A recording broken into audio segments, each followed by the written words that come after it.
Example कल क्या पढ़ाया था हमने? कल हम पढ़ाए थे पैंक्रियाज, ठीक है।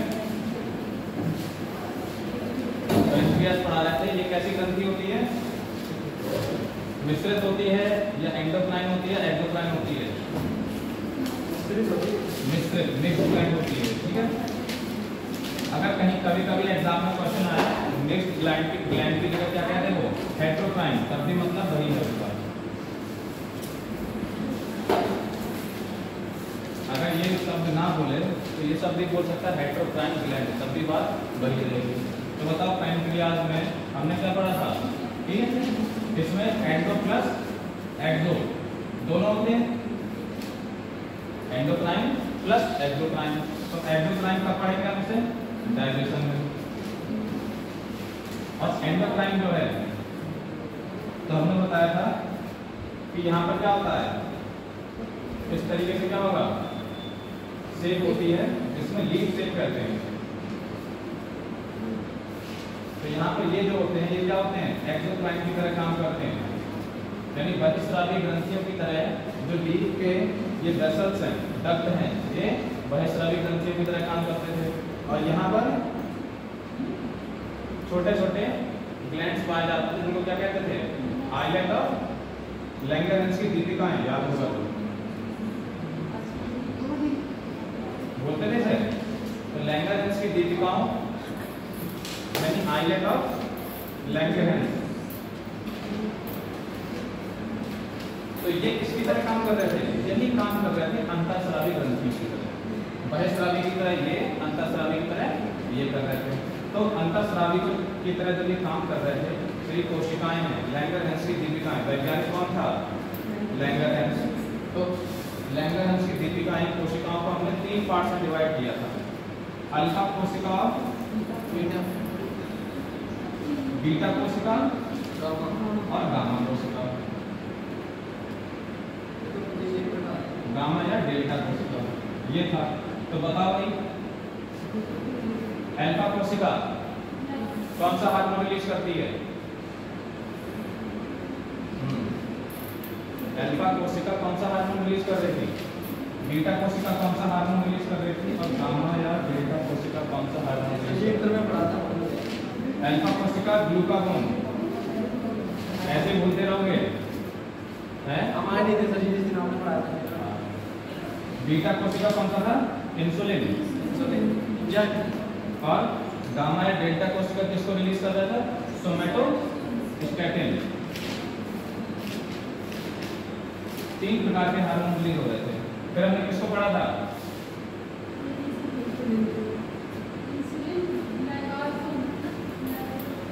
इंसुलिन, सोमैटोस्टैटिन और ग्लूकागोन, तीनों हार्मोन को हमने एक एक करके पढ़ा था।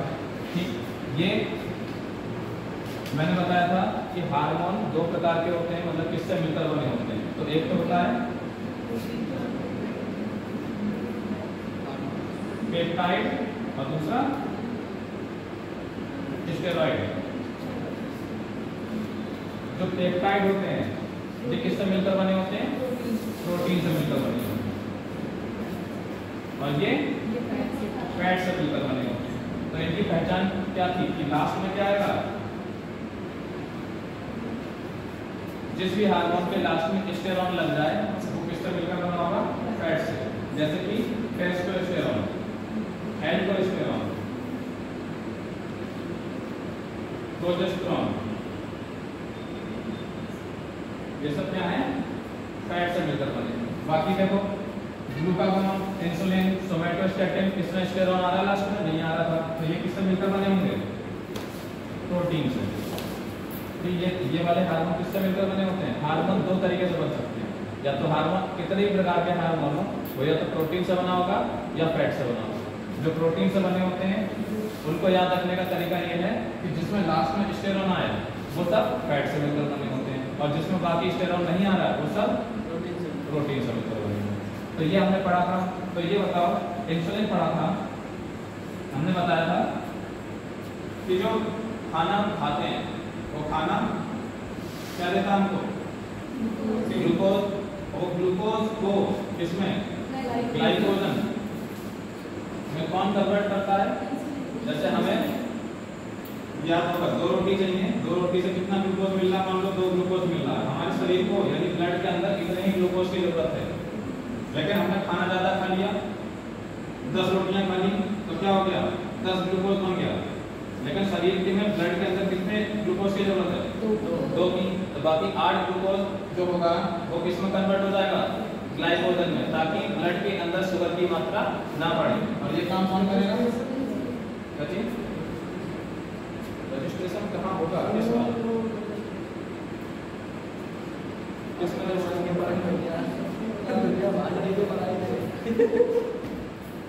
ठीक है।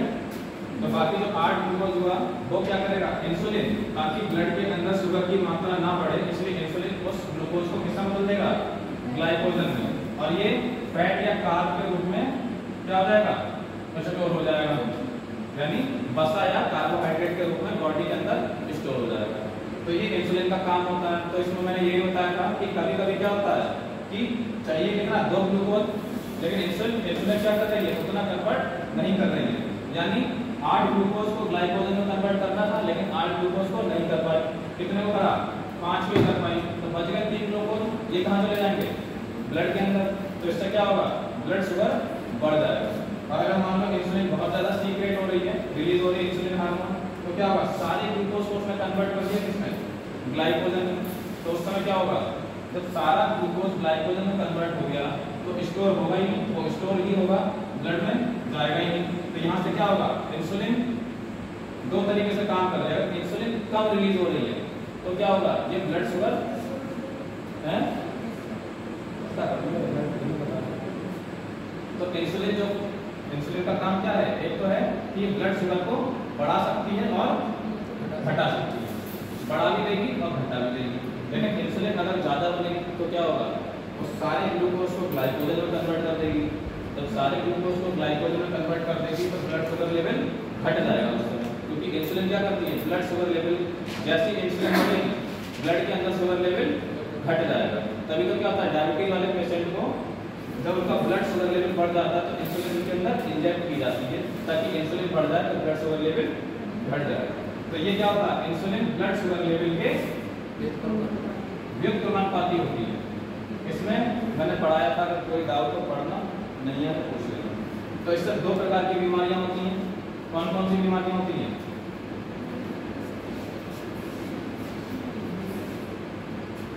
डिसीज कौन कौन सी थी? एक बार क्या हो कि इंसुलिन कम बन रहा है, कम बन रहा है यानी हाइपोसिक्रेशन।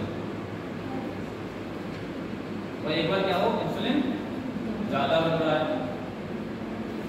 तो जब इंसुलिन कम बनेगा तो इंसुलिन क्या करेगा?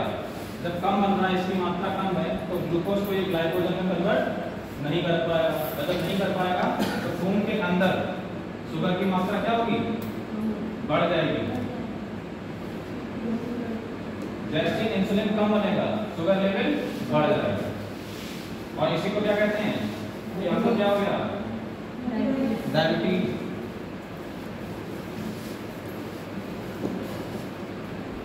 ठीक, डायबिटीज मेलाइटस। और अगर क्या हो?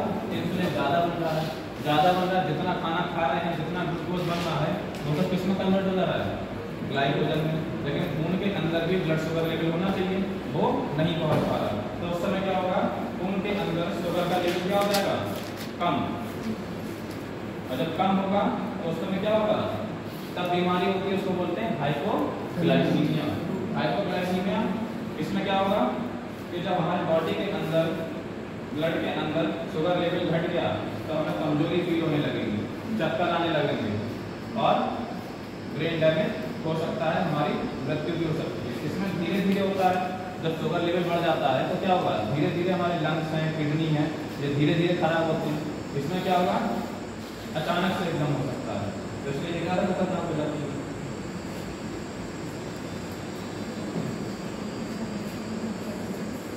समझ आया? राजेश्वरी,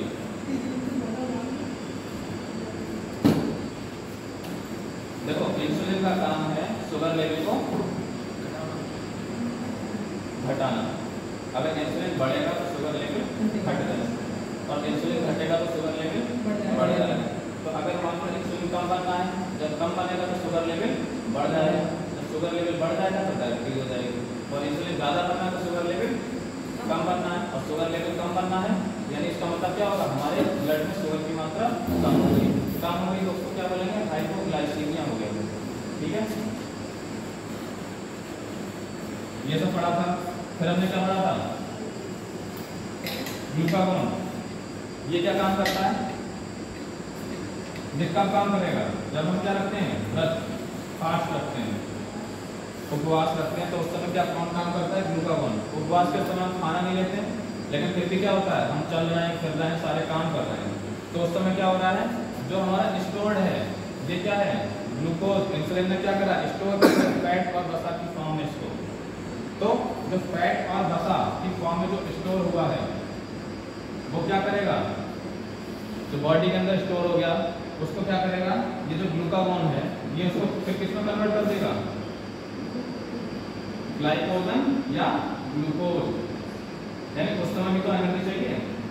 अगर फास्ट के टाइम पर हमको खाना नहीं मिल रहा है, बॉडी को तो ब्लड को तो शुगर लेवल कंट्रोल रखना है जितना शुगर लेवल होना चाहिए, लेकिन उस समय खाना नहीं खा रहे हैं तो उस समय कौन काम करेगा, उस समय जो हमारा फैट या वसा स्टोर थी उस समय ग्लूकागोन उसको तोड़ करके क्या बनाएगा, ग्लूकोज या ग्लाइकोजन, और ये क्या करेगा, ब्लड के अंदर शुगर लेवल को कंट्रोल कर देगा। यानी ये ग्लूकागोन किसकी तरह काम कर रहा है, इंसुलिन के अपोजिट काम कर रहा है, नहीं कर रहा है। ये सब पढ़े थे हमने। फिर तीसरा पढ़ा था सोमैटोस्टैटिन। ये क्या कर रहा था, ये डीएमआर आधार उपापचयी क्रिया इसको कंट्रोल करता है। कि हमने खाना खाया, खाना तुरंत पच गया तो क्या होगा, थोड़ी देर बाद फिर भूख लगने लगी, तो इसलिए क्या करता है कि खाने को देर तक शरीर के अंदर संचित कर सके। तो सोमैटोस्टैटिन जो हार्मोन है ये क्या करता है, खाने को देर तक स्टोर करके रख सके, खाना धीरे धीरे पचे, तो इससे क्या होगा, एक बार खाना खाएंगे और 4 से घंटे तक हमें भूख नहीं लगेगी। यानी जो आधार उपापचयी क्रिया है, बेसल मेटाबॉलिक रिएक्शन, इनको कंट्रोल कौन करेगा, सोमैटोस्टैटिन हार्मोन। ठीक है, इसका काम क्या है, खाना हमने जो भी लिया, मान लो 200 ग्राम खाना है, कोई 1 घंटे में पचा दे रहा है, तो 4 घंटे, तो यहाँ से 50 ग्राम कितने देर में पचेगा, 1 घंटे में। खाना धीरे धीरे पचे, जिससे शरीर को धीरे धीरे लगातार एनर्जी कंटिन्यूसली मिलती रहे, तो ये कौन कंट्रोल करेगा, सोमैटोस्टैटिन। ये क्या करता है, इसको आधार उपापचयी क्रिया यानी डीएमआर को स्लो कर देता है, जिससे क्या होगा कि सारी प्रोसेस धीरे धीरे होंगी, शरीर को लगातार ऊर्जा मिलती रहेगी। अगर ये फास्ट कर दे तो क्या होगा, अभी खाना खाया तुरंत भूख लगने लगेगी और हम लगातार कुछ ना कुछ एक्टिविटी खाने की करते रहेंगे। ठीक है, ये देखो रिवीजन था, अगर समझ में आया तो बाद में पूछना। इसके बाद क्या पढ़ाया था हमने, ये हो गए थे हमारे। फिर हमने पढ़ाया था एड्रिनल ग्लैंड, यही तो पढ़ा रहे थे, अधिवृक्क ग्रंथि। एक ग्रंथि ऊपर से चली गई होगी, पैनक्रियाज वाली, जो कल नहीं आए थे। अब यहाँ हमने पढ़ाया था अधिवृक्क ग्रंथि। तो अधिवृक्क ग्रंथि कहाँ पाई जाती है, किडनी के ऊपर, ये हमने बताया था लेखवागी के स्टार्टिंग में, ये किडनी के ऊपर पाई जाती है। और इसको अधिवृक्क ग्रंथि 2 पार्ट से मिलकर बनी, कौन कौन सी, एड्रिनल, मेडुला और एड्रिनल कॉर्टेक्स, 2 पार्ट से मिलकर बनी है, जिसमें ये कितना पाया जाता है, 20 से 25% जो होता है ये वाला भाग, ये वाली ग्रंथि पाई जाती है। और बाकी कितनी बची है, 75 से 80। बाकी कौन सी ग्रंथि बची, ये वाली। यानी एड्रिनल ग्लैंड जो अधिवृक्क ग्रंथि है, ये कहाँ पाई जाती है, किडनी के ऊपर साइड को होती है ये। और ये इसको डिवाइड करोगे तो ये ग्रंथि 2 ग्रंथियों, मतलब इसको 2 ग्रंथियों में डिवाइड कर सकते हैं, मतलब ये उपहार समझ लो। इसमें करीब 20 से 25% ये वाली ग्रंथि और 75 से 80% ये वाली ग्रंथि पाई जाती है। अब ये वाली ग्रंथि कौन कौन से हार्मोन रिलीज करती है, तो कौन कौन से थे? एक हार्मोन था एड्रेनलिन और दूसरा था नॉन एड्रेनलिन। दो प्रकार के हार्मोन रिलीज करती है और ये इसको एक नया नाम दिया था जाता है एपिनेफ्रिन और इसको नॉर एपिनेफ्रिन। इन दोनों ग्रंथियों को क्या कहते थे? इमरजेंसी ये हार्मोन है, इमरजेंसी हार्मोन किसको कहेंगे? इसका काम क्या था? देखो जो हमारा एड्रिनल ग्लैंड है ये क्या काम करता है? जैसे मान लो हम अचानक से क्या हो, डर लगे, सामने कोई भूत आ जाए या भूत जैसा आ जाए, यानी कुत्ता आ जाए, जानवर आ जाए जिससे हमें डर लगता है, या फिर हम क्या करें, लड़ाई हो जाए हमारी, या फिर क्या हो, उड़ने लगे, ऊंचाई पर है, उड़ रहे हैं, ठीक झूले बैठे हो, तो फियर फाइट फ्लाई। इस समय क्या होगा कि जो ग्लैंड एक्टिव होगा वो कौन सा ग्लैंड एक्टिव होगा? Adrenal gland. यानी उस समय डर लगेगा, डर लगने पर क्या होता है, हम तुरंत अपना बचाव करते हैं, या फिर लड़ाई होती है तब भी अपना बचाव करते हैं। और जब ऊपर जा रहे हैं तब भी क्या होता है, झूले में ऊपर साइड हो जा रहे हैं, नीचे और तब भी क्या डर लग रहा होता है, उसमें भी क्या करते हैं, नीचे आने में डर लगता है, मतलब एकदम एक्टिव हो जाते हैं कि हाँ भी नुकसान ना हो जाए। यानी उस समय जो ग्लैंड काम करता है वो एड्रिनल ग्लैंड, और उस समय जो एनर्जी मतलब जो हार्मोन रिलीज होगा वो कौन सा होगा? ये वाले हार्मोन रिलीज होते हैं। ये हार्मोन तुरंत ही क्या करते हैं, हमें सचेत कर देते हैं। कुत्ता अगर पागल कुत्ता रोड पे जा रहा है, तुम भी जा रहे हो, तो क्या होगा, पागल कुत्ते से बचने के लिए तुम एकदम एक्टिव हो जाओगे, पागल है काट लेगा तो तुरंत अपना बचाव करना स्टार्ट कर दोगे। यानी तुरंत ही कौन सा हार्मोन रिलीज होने लगा? Adrenaline hormone. और सबसे ज्यादा ये क्या 97 करीब 95 से 97% कौन सा हार्मोन रिलीज होता है? ये, और ये 3 से 5% ये वाला हार्मोन रिलीज होता है। तो ये फियर फाइट और फ्लाई, जब ऐसी सिचुएशन आती है तब हमारे ये हार्मोन रिलीज होते हैं। और इसमें इनको क्या कहते हैं, इस ग्रंथि को नया नाम क्या देते हैं? 3F gland. ये कब एक्टिव होंगे? जब कोई इमरजेंसी हो जाए, इमरजेंसी मतलब ऐसी सिचुएशन आ जाए, तो इसलिए इसको इमरजेंसी ग्लैंड भी कहते हैं। पागल कुत्ता सामने आ जाए अपना जीवन बचाने के लिए, तुम मुझसे भी तेज भाग लोगे। यानी एक और क्या नाम आएगा इसका? जीवन रक्षक ग्रंथि। क्वेश्चन आया जीवन रक्षक ग्रंथि किसे कहते हैं? तो इस ग्लैंड को जीवन रक्षक ग्रंथि कहते हैं। और हार्मोन पूछा जाए तो ये वाला हार्मोन क्या होगा? एड्रेनलिन। ये जीवन रक्षक हार्मोन कहलाएगा। और क्या था? करो या मरो? दोनों होंगे या एक होगा? क्या मेनली कौन? 3 से 5% ये बन रहा है, यानी मेनली इसके बाद किसका होगा? इसका। तो 40-97% तो ये हार्मोन रिलीज हो रहा है। तो ये हार्मोन भी वैल्यूएबल है, ये भी है, लेकिन जो मोस्टली पूछा जाएगा तो ये वाला करो या मरो। उसमें सिचुएशन कैसी हो जाएगी? करो या मरो, डू और डाई। यानी डू और डाई ग्लैंड ये किसे कहा जाएगा? एड्रेनल। तो इसके नाम दे रखे थे, जहां तक मैंने पढ़ा दिया था।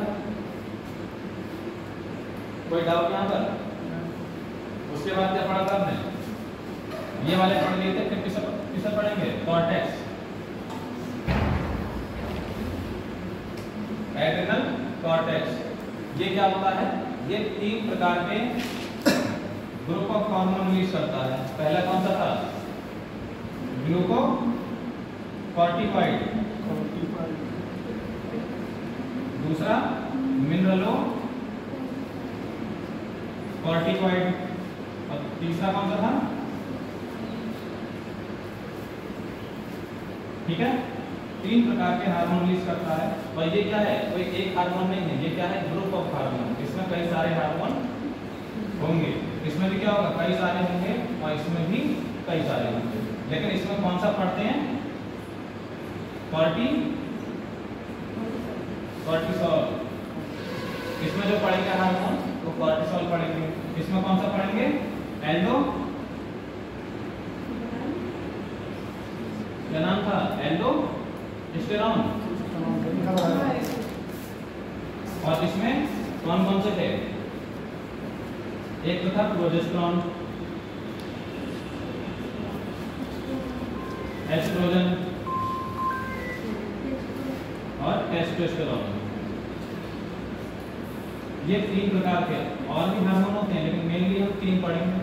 तो ये जो होते हैं किसमें होते हैं? ये हार्मोन, ये फीमेल में। मादा में कौन से हार्मोन रिलीज होंगे? और जो टेस्टोस्टेरोन है वो मेल में रिलीज होता है। ये हमने पढ़ा था, तो कॉर्टिसोल पढ़ा था हमने। कॉर्टिसोल क्या था? इसको क्या कहते थे? ये जैसे इंसुलिन क्या करता है? शुगर को कंट्रोल करता है। दूसरा ग्लूकागॉन भी शुगर को कंट्रोल करता है। तीसरा कौन सा है? कॉर्टिसोल। 3 हार्मोन जो होते हैं वो शुगर को कंट्रोल करते हैं। जैसे इंसुलिन हो गया, ग्लूकागॉन हो गया, तीसरा कॉर्टिसोल हो गया। इसका काम क्या होता है? ये प्रोटीन को किसमें बदलेगा? ये प्रोटीन को किसमें बदलता है? ब्लड शुगर में, यानी शुगर में कन्वर्ट करेगा। प्रोटीन जो एक्स्ट्रा प्रोटीन है, हमने खाना खाया, प्रोटीन मिली, जो एक्स्ट्रा प्रोटीन बची, उस एक्स्ट्रा प्रोटीन को क्या करेगा? कॉर्टिसोल किसमें बदल देगा? शुगर में कन्वर्ट कर देगा। यानी ब्लड शुगर लेवल को ये भी नियंत्रित करेगा। यानी जैसे अगर कॉर्टिसोल हार्मोन की मात्रा ज्यादा होगी तो ब्लड शुगर लेवल ज्यादा होगा। ये डायरेक्टली प्रोपोर्शनल होते हैं, इनवर्सली नहीं। ये बढ़ेगा तो ये भी बढ़ेगा, यानी ये इसको नियंत्रित करता है। दूसरा क्या था कि कभी कभी क्या होता है? स्ट्रेस को, ये किसको कंट्रोल करता है? स्ट्रेस को। कि पता चला हमें एकदम से स्ट्रेस हो गया, तो उस स्ट्रेस को कंट्रोल करने का काम किसका है? कॉर्टिसोल का। लेकिन जैसे जैसे स्ट्रेस बढ़ेगा, ज़्यादा बढ़ेगा, तो उसे कंट्रोल करने के बजाय फिर क्या कर देगा? आपको डिप्रेशन में डाल देगा। यानी कॉर्टिसोल दूसरे काम क्या करता है? जैसे कल जो नहीं आए होंगे, थोड़े से स्ट्रेस में आ गए होंगे, अभी समझ कम आ रहा होगा, तो ये क्या है? इसका कॉर्टिसोल वर्क कर रहा है। अब स्ट्रेस को अगर जरूरत से ज़्यादा ले लिया, तभी कहाँ चले जाओगे? डिप्रेशन में, अवसाद में चले जाओगे कि ये चीज़ हमसे होती नहीं है, ये चीज़ हमें आती नहीं है। ठीक है, ये हमने पढ़ा था। तो ब्लड शुगर को कंट्रोल करता है, दूसरा स्ट्रेस को कंट्रोल करता है। अब कॉर्टिसोल का ये काम हो गया था। तीसरा क्या था? एल्डोस्टेरोन। अब ये बताओ एल्डोस्टेरोन क्या होता है? जैसे हमने खाना खाया, शरीर में हमारे नमक की मात्रा को जो संतुलित करने का काम है वो कौन करेगा? एल्डोस्टेरोन। कभी कभी एक्सेस स्वेटिंग हो जाती है, पसीना ज़्यादा निकलता है, नमक की मात्रा कम हो जाती है। कई बार क्या होता है? लूज मोशन हो जाते हैं, तब भी बॉडी के अंदर क्या होता है? डिहाइड्रेशन हो जाएगा, जितने भी मिनरल हैं वो सब एक्टिव हो जाते हैं। यानी ये किस को कंट्रोल करता है? एल्डोस्टेरोन। ये लिखवाया था नहीं लिखवाया था? हाँ, तो लिखो एल्डोस्टेरोन। एक बात है इसमें लिखो, यह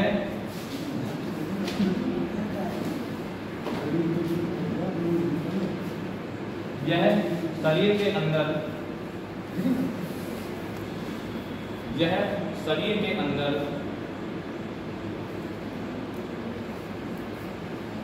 सॉल्ट की मात्रा को, सॉल्ट SALT, यह शरीर के अंदर सॉल्ट की मात्रा को क्या हुआ? यह शरीर के अंदर, ये तो बोल रहे हैं, सॉल्ट SALT, नमक,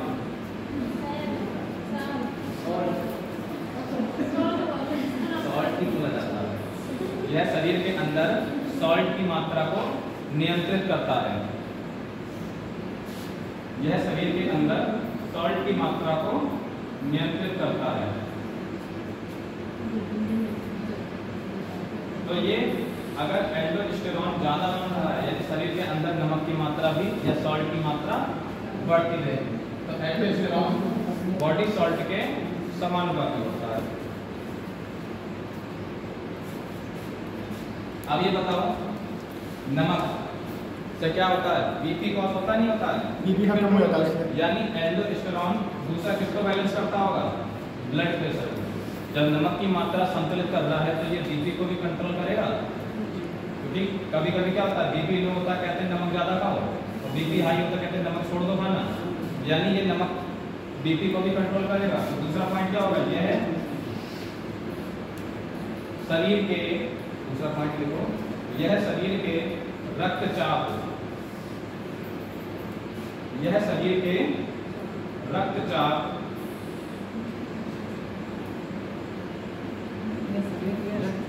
ब्रैकेट में लिखोगे ब्लड प्रेशर को नियंत्रित करता है।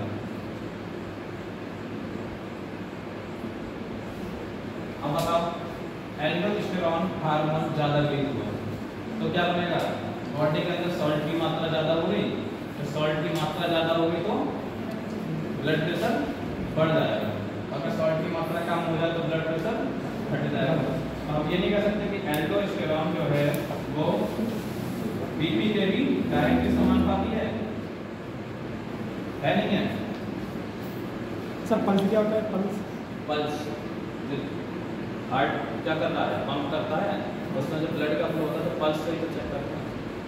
ब्लड का फ्लो जो होता है कि एक बार में कितनी बार हार्ट धड़क रहा है, मतलब पल्स कितनी तो पल्स सही चेक होता है। पल्स जिसकी डाउन है उसका मतलब क्या है? धड़कन कम धड़कन कम। तो वही सर तुम बता रहे हो, पूछ रहे हो क्यों? मैंने हम ही डॉक्टर है, हम मरीज हैं, हम ही डॉक्टर है, हम ही मरीज है वाला सीन हो रहा है। एल्डोस्टेरोन क्या करता है? बीपी को कंट्रोल करता है। तीसरा, ये क्या करेगा? शरीर के अंदर पानी की मात्रा को, तीसरा पॉइंट यह है, शरीर के अंदर पानी की मात्रा को संतुलित करता है। यह शरीर के अंदर पानी की मात्रा को संतुलित करता है।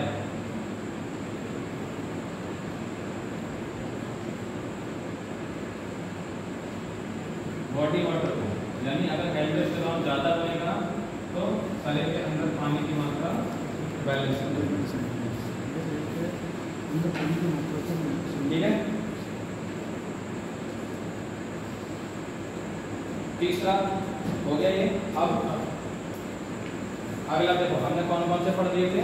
एक तो था ग्लूकोकॉर्टिकॉइड, दूसरा मिनरलोकॉर्टिकॉइड, तीसरा अब हेडिंग को सेक्स हार्मोन।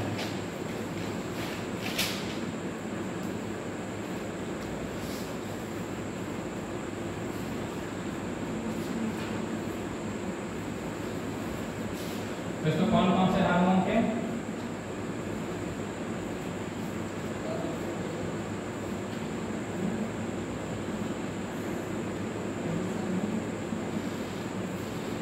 और तीसरा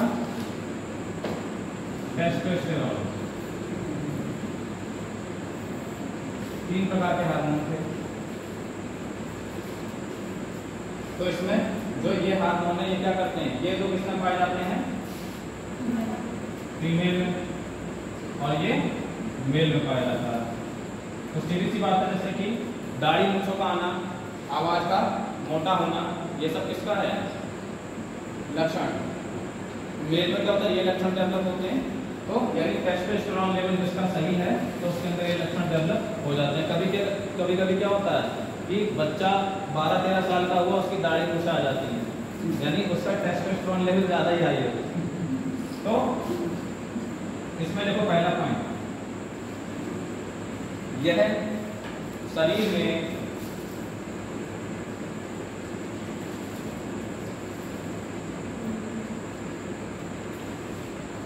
लैंगिक लक्षणों को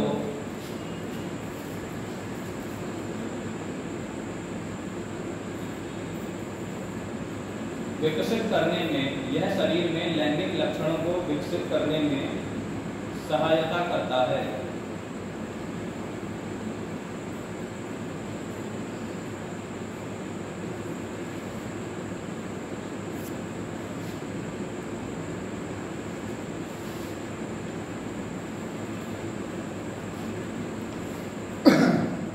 अगला देखो, प्रश्न लिखो जरा। देखो एड्रिनल ग्लैंड, ये जो था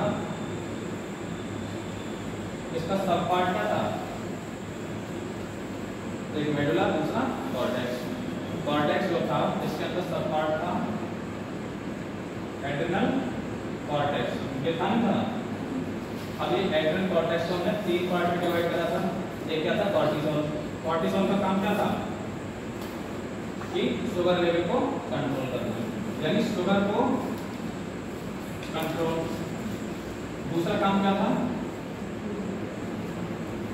दूसरा काम क्या था, ये स्ट्रेस, कि हमारे साथ तनाव ज्यादा ना आए, तो स्ट्रेस को भी कंट्रोल कर रही थी ये एड्रेनल कॉर्टेक्स। ये जो हार्मोन था, ये स्ट्रेस कॉर्टिसोल हार्मोन जो था, इन दो चीजों को कंट्रोल कर रहा था। ठीक, फिर हमने क्या पढ़ा था, अगला जो हार्मोन था वो था एल्डोस्टेरोन। वो किसको कर रहा था, सॉल्ट को नियंत्रित कर रहा था, यानी तीसरा था सॉल्ट। अब चौथा था सेक्स हार्मोन। ठीक, तो यहाँ कितने ऐसा आइए, 4। तो एक नया नाम जो होता है, इसको क्या नाम देते हैं, फोरस ग्लैंड भी बोलते हैं। क्वेश्चन आ जाए फोरस ग्लैंड किसे कहते हैं, तो एड्रेनल ग्लैंड को कहते हैं, और इसके भी स्पेशली कौन से पार्ट को, एड्रेनल कॉर्टेक्स को। फोरस ग्रंथि, फोरस ग्लैंड, जो भी नाम देते हैं।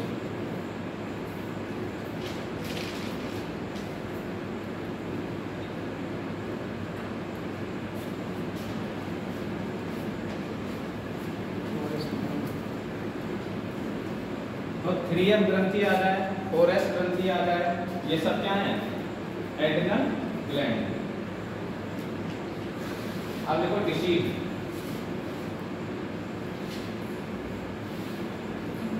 ये कंप्लीट हो गया। अब इसके बाद डिसीज, इनकी कमी से या अधिकता से कौन कौन सी बीमारियां हो सकती हैं। तो ये क्या हो जाएगा, हाइपोसिक्रेशन। और यहाँ क्या होगा दूसरा, हाइपर सिक्रेशन।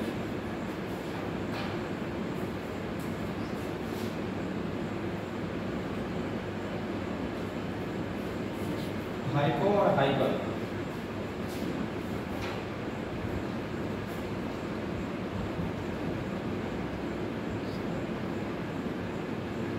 अब बताओ, हाइपोसिक्रेशन अगर शरीर में कॉर्टिसोल की मात्रा कम हो जाए तो क्या होगा, ब्लड शुगर लेवल डाउन होगा, नहीं होगा।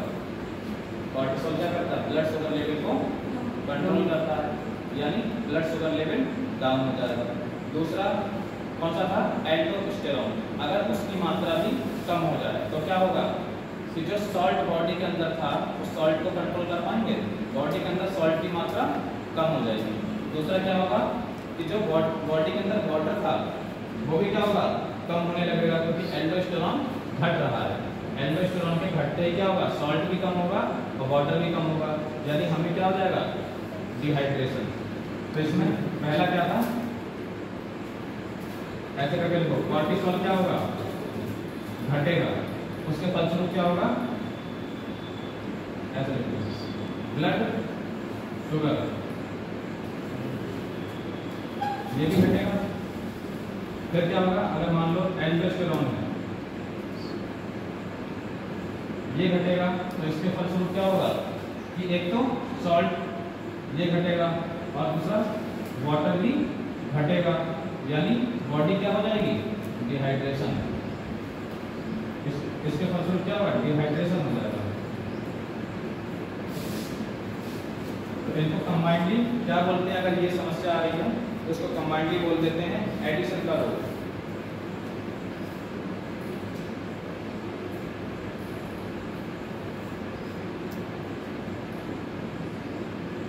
अगर ये समस्या हो रही है तो इसको बोल देंगे कंबाइंडली कि ये रोग कौन सा है, एडिशन का रोग।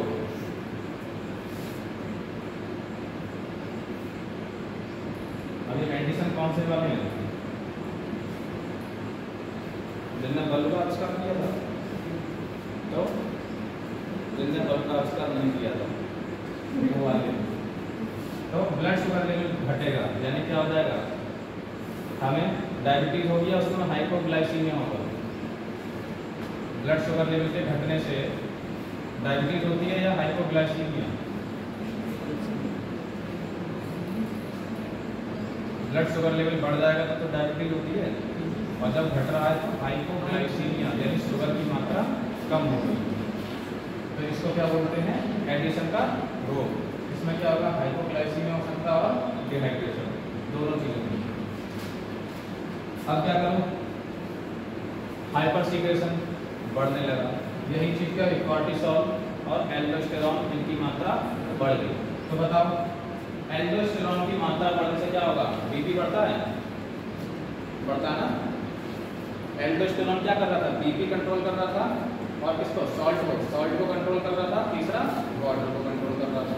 तो एल्डोस्टेरॉन की मात्रा बढ़ने से बीपी बढ़ेगा नहीं बढ़ेगा, क्योंकि सॉल्ट बढ़ जाएगा, सॉल्ट बढ़ेगा तो बीपी बढ़ जाएगा, और बीपी बहुत ज़्यादा बढ़ गया तो क्या होगा, दिमाग की नसें बढ़ जाएंगी, होता नहीं होता है कई बार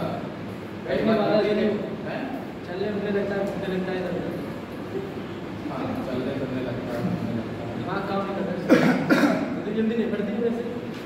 तो ज़्यादा बढ़ गया तो क्या समस्या सकती है, देखो कई बार एक तो हार्ट अटैक आ जाता है, होता नहीं होता है, अभी नाम ऐसा हो गया है तो याद रखेगा।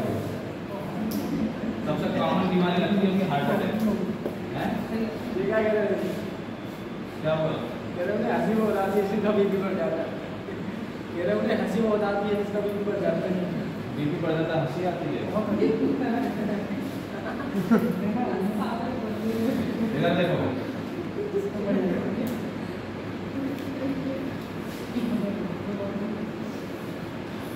ब्रेन हेमरेज हो सकता है, ठीक है, इसमें कई सारी बीमारियां हैं। बढ़ जाता है, उनके लिए शांत वातावरण हो सकता है, आवाज़ ज़्यादा मुझे पसंद नहीं होती है जितना बीपी बढ़ हाँ, जितना कम होगा रात में अच्छा लगता है। अगला मतलब इसमें लिखो डिप्रेशन। डिप्रेशन में जाओगे, भाई कॉर्टिसोल बढ़ गया, कॉर्टिसोल बढ़ गया तो स्ट्रेस बढ़ गया, स्ट्रेस बढ़ गया तो डिप्रेशन में चले गए। तो अगला क्या होगा इसमें, अवसाद, डिप्रेशन।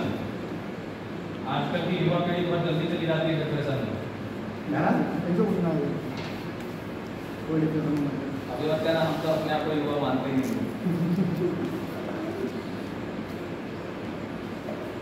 ठीक, अगला पॉइंट इसमें लिखो, जैसे क्या गया ब्रेन क्या गया, ब्रेन हैमरेज, ठीक, हिंदी में लिख लो, ऐसा लिखते हैं। ब्रेन हैमरेज हमारे स्टाफ में हो गया है, चलते फिरते थे, अचानक से एकदम समस्या हो गई, अभी ऐसा है। ब्रेन हैमरेज में मोस्टली इंसान बचता बहुत ही कम है, इसमें बढ़िया। डिप्रेशन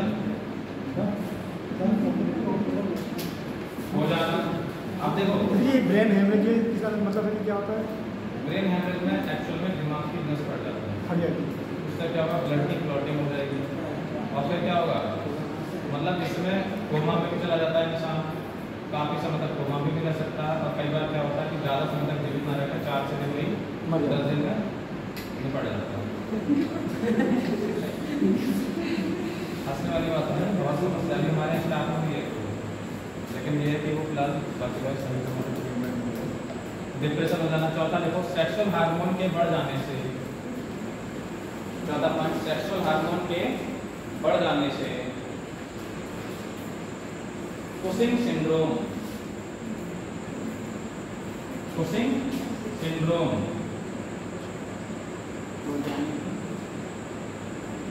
सेक्सुअल हार्मोन के बढ़ जाने से कुशिंग सिंड्रोम रोग का हो जाना।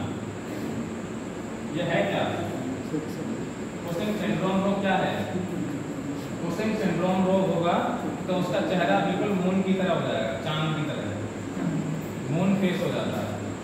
तो चांद कैसा है,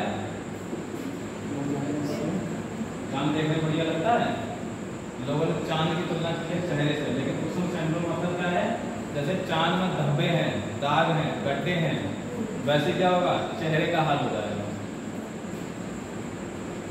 यानी मून फेस हो जाएगा। सिंपली कहो कि चांद जैसा चेहरा हो जाएगा, ठीक है, ठीक। और आवाज कैसी हो जाएगी, बुफेलो की तरह, इतनी भारी आवाज हो जाएगी। पहले आवाज कैसी होगी, बुफेलो, भैंस की तरह। कई बार पता है किसी जेंट्स की या किसी लेडीज की इतनी भारी आवाज होती है कि 2-4 दिन पड़ जाए सुनते ही। तो मून फेस या बुफेलो वॉइस, तो उसमें उनकी गलती नहीं है, उनके अंदर एक हार्मोन एक्स्ट्रा बनने लगा, हाइपोसिक्रेशन होने लगा है, जिसे क्या कहते हैं सेक्सुअल हार्मोन, जिससे चेहरा मून फेस हो जाएगा, यानी चेहरे पे दाग धब्बे ये सब हो जाएंगे और आवाज कैसी हो जाएगी, बहुत ही हैवी हो जाएगी। तो इसके बुफेलो वॉइस बोलते हैं। ठीक है, अगला पार्ट इसी में लिखो।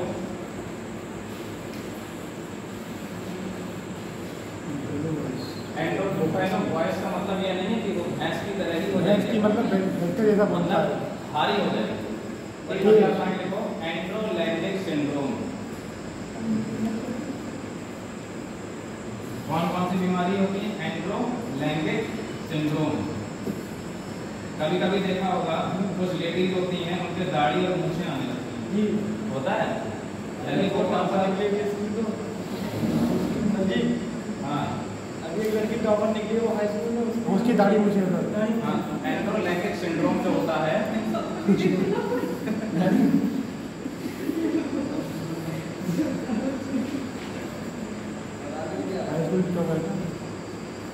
कल वाली कहाँ गई? यार क्या है ये बार की मतलब आगे जो खाली है चलिए अलग है वो बेकार। अब इधर देखो, इसमें लिखो, इधर देखो एंड्रोलैंगिक सिंड्रोम में लिखो, इसमें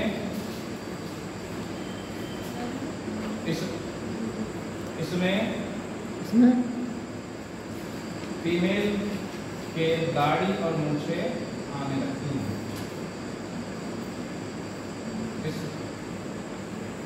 इसमें फीमेल के दाढ़ी और मूछें आने लगती हैं।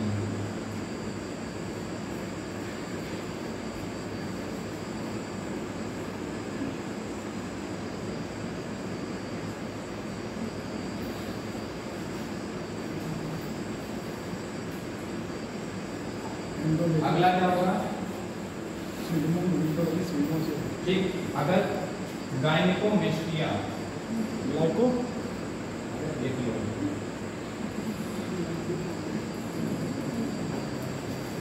अगला जो है इसमें ऐसे लिख लो गायनिकोमेस्टिया, ये भी एक रोग है, लेकिन ये देखो ये फीमेल के अंदर पाया जाता है और ये मेल के अंदर।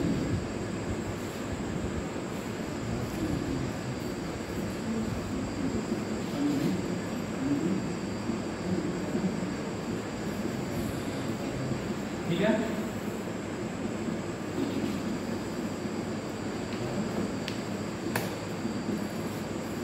ये वाला पुरुषों के अंदर पाया जाता है। आया? ठीक है, ये हो गया। इसको कहाँ पड़ता है? ठीक, ये तुम्हारा कंप्लीट हो गया एड्रिनल ग्लैंड और उससे संबंधित बीमारियां।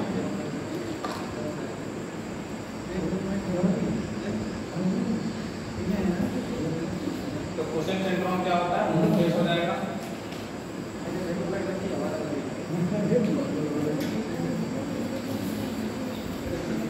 अब देखो गोनेट्स।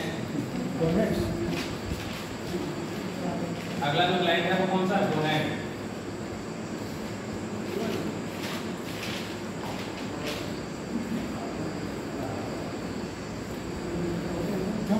तो मैंने बताया था गोनेट्स क्या होते हैं, दो प्रकार के होते हैं। क्या वो पानी पी रहा है, उधर भी देख लो। गोनेट्स क्या होते हैं? दो प्रकार के होते हैं। एक क्या होते हैं जो मादा में पाए जाते हैं और जो नर में पाए जाते हैं। ठीक है, तो अब इनसे कौन कौन से हार्मोन रिलीज होते हैं? तो मैंने बताया था एस्ट्रोजन है, प्रोजेस्टेरोन है, ठीक, इन्ग्रिल है, ये सब क्या है फीमेल में। और एंड्रोजन जो होता है वो किसमें पाया जाएगा? पुरुषों में, यानी मेल के अंदर पाया जाता है। अभी मेल का मतलब ये नहीं है वो कोई भी हो सकता है, इंसान जानवर जो भी है, यानी जो भी नर है उसके अंदर एंड्रोजन हार्मोन। और एंड्रोजन हार्मोन क्या होता है? ग्रुप ऑफ हार्मोन होता है जिसमें टेस्टोस्टेरोन एक हार्मोन मुख्यतः रूप से पाया जाता है। तो इसमें देखो गोनेट्स। पहले बताओ मिश्रित ग्रंथि है या नॉर्मल ग्रंथि है? मिश्रित ग्रंथि है क्योंकि ये एंडो प्लस एक्सो दोनों है। तो इसको हम क्या बोलेंगे? ये विस्तृत ग्रंथि। इसको और क्या बोल सकते हैं? हेटेरोक्राइन ग्लैंड। मिश्र ग्रंथि का नया नाम मैंने लिखवाया भी था जब मिश्र ग्रंथि पढ़ा था, हेटेरोक्राइन ग्लैंड।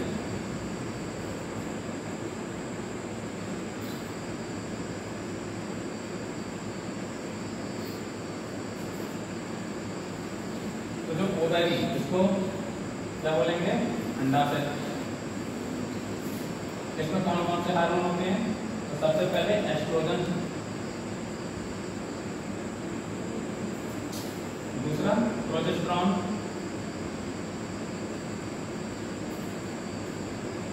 तीसरा रिलैक्सिन और चौथा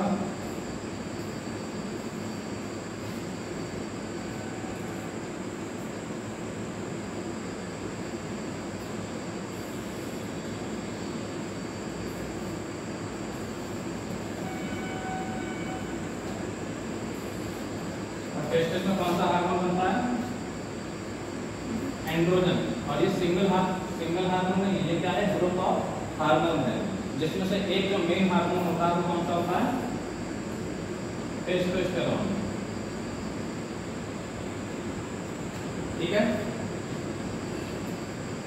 जो ओवरी होती है उसमें जो कोशिका का निर्माण होता है उसको क्या बोलते हैं? Egg cell. इसे बोलते हैं एग शेल या अंडाणु बोलते हैं हिंदी में, और नॉर्मली क्या बोल देते हैं इसको? ओवम। ठीक। और टेस्टिस में किसका निर्माण होता है? शुक्राणु का। नोट कर रहे थे।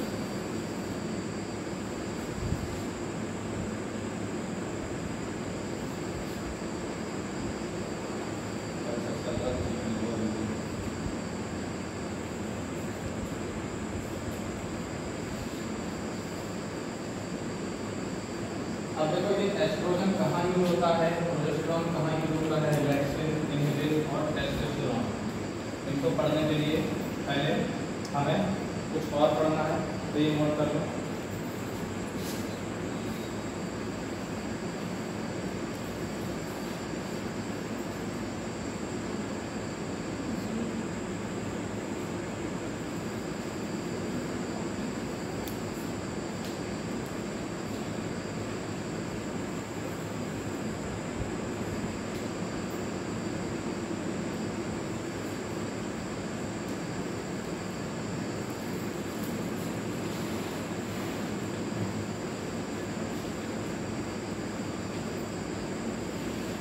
हो गया नोट?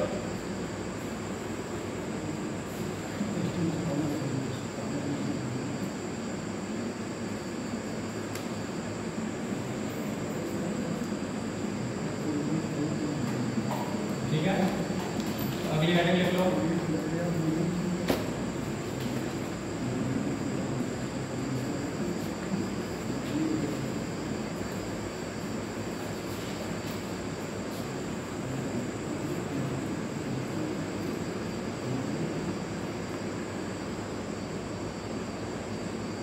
कौन कौन से हार्मोन किस किस टाइम पर यूज होते हैं? तो देखो, जितनी भी मादाओं के अंदर क्या होता है कि टाइम टू टाइम एक साइकिल चलती है जिसको मासिक धर्म कहते हैं। ठीक। तो ये साइकिल कितने दिन की होती है? नॉर्मली 28 दिन। ये होता क्या है?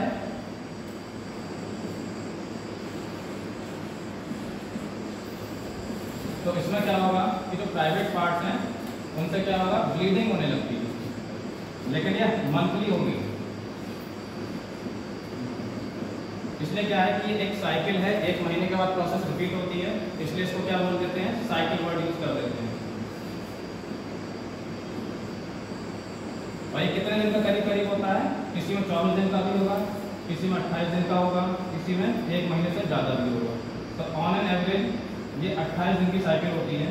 तो 28 दिन की साइकिल में किस तरीके से ये काम होता है इसको पढ़ते हैं। तो 28 दिन को 5 पार्ट में डिवाइड करें,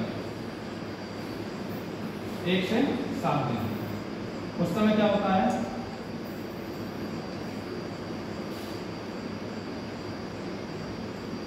1 से 7 दिन तक जो होता है वो ब्लीडिंग होती है।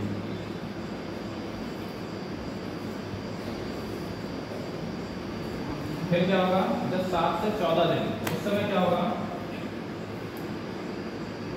जो ओवरी है यहाँ पर किसका निर्माण स्टार्ट होगा, एग सेल का, यानी अंडाणु का निर्माण स्टार्ट होता है 7 से 14 दिन।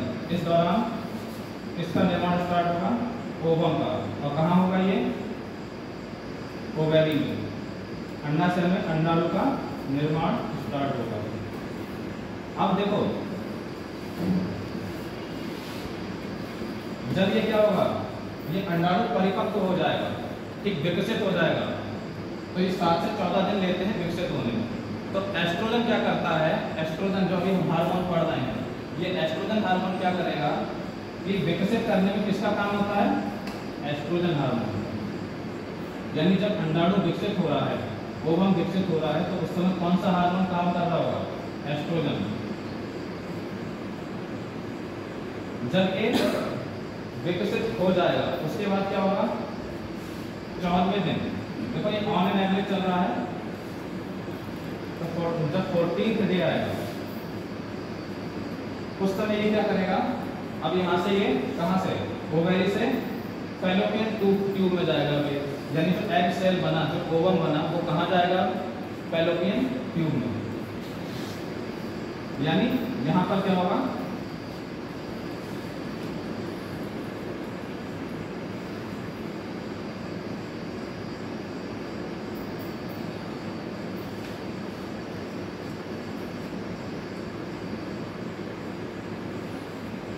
इस प्रक्रिया को बोलते हैं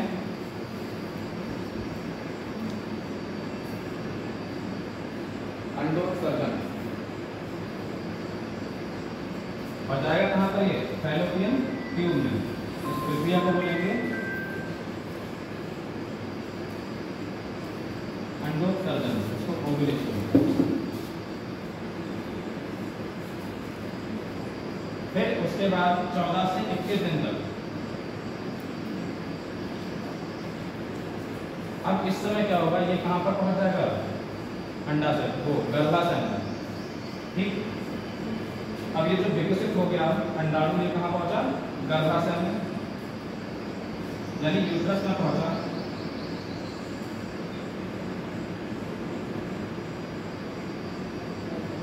अब यही क्या मोस्ट फर्टाइल पीरियड जो होता है, अगर कहा जाए तो 14वें दिन से 21वें दिन।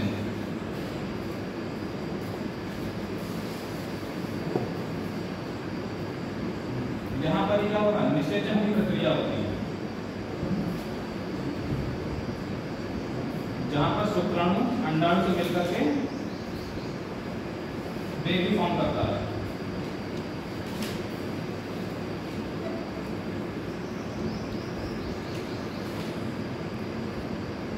इसी को मोस्ट फर्टाइल टाइम या मोस्ट फर्टाइल डे बोलते हैं।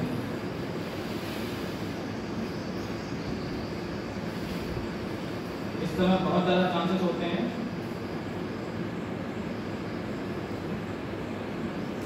कि प्रेगनेंसी हो जाएगी। उसके बाद 21 से 28 दिन। अब जब देखो, जब ये अंडाणु पहुंच जाता है गर्भाशय में, उसके बाद क्या होता है कि बेबी बर्थ होना के लिए जैसे हर महीने का क्या होता है प्रोसेस होता है, तो जो यूट्रस की बॉल होती है वो थिक होने लगती है, क्योंकि क्या होता है बेबी को होल्ड करना होता है। तो उस समय जो यूट्रस की बॉल है वो थिक होने लगेंगी, तो उस समय ये प्रोसेस चलेगी। अब जब ये थिक हो रही है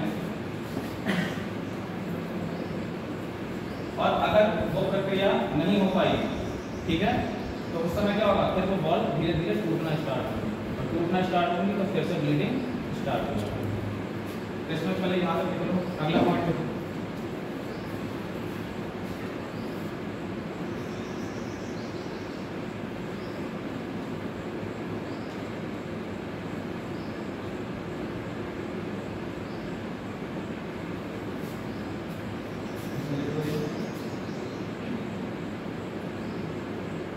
गर्भाशय की दीवार मोटी होना स्टार्ट हो जाती है और ये प्रोसेस हर महीने चलती है।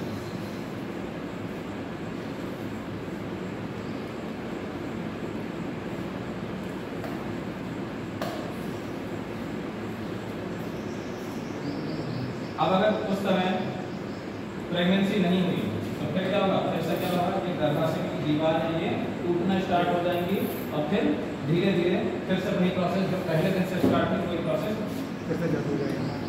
रिपीट होने लगेगी।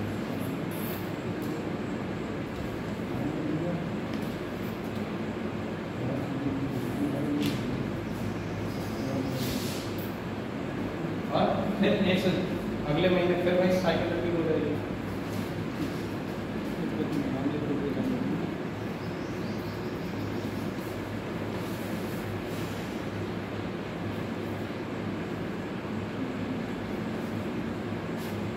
मतलब अंडाणु अंडाशय से बाहर निकलेगा यानी ओवुलेशन अंडोत्सर्जन होगा और ये कहाँ जाएगा, गर्भाशय तक जाता है।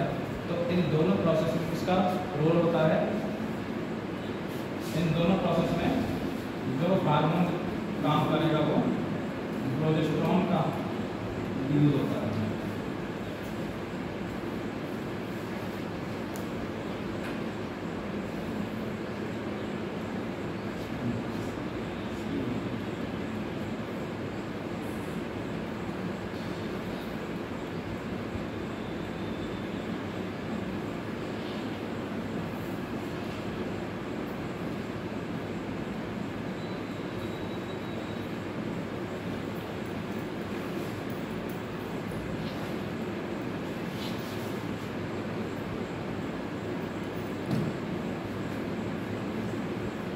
ओवम के निर्माण में एस्ट्रोजन हार्मोन और ओवम के उत्सर्जन में किसका और गर्भाशय तक पहुंचने में किसका काम होता है, ये प्रोजेस्टेरोन हार्मोन का काम होता है। ये दोनों हार्मोन बहुत इंपॉर्टेंट है।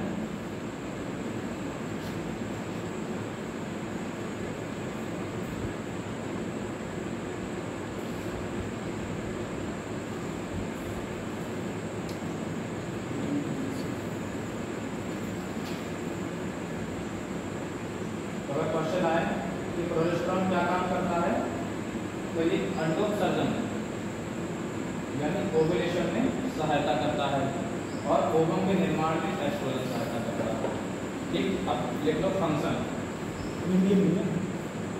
देखो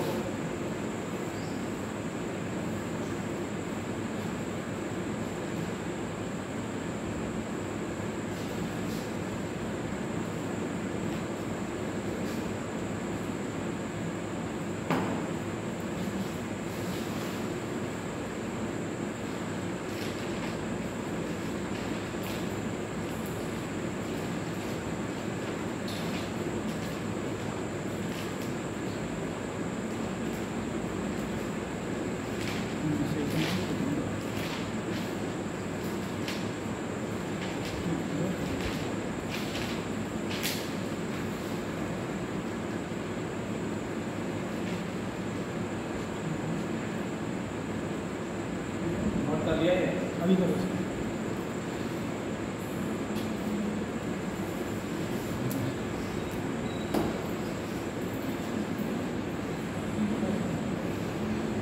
हेडिंग लिख लो, फंक्शन ऑफ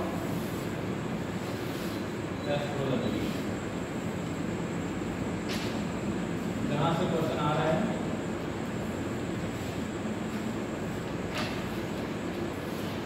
इसमें पहला पॉइंट देखो, तो एस्ट्रोजन का काम क्या है, ओवम का निर्माण करने में यानी विकसित करने में सहायता करना है। तो लिखो यह अंडाणु, यह अंडाणु ब्रैकेट में लिखोगे ओवम को विकसित करने में सहायता करता है।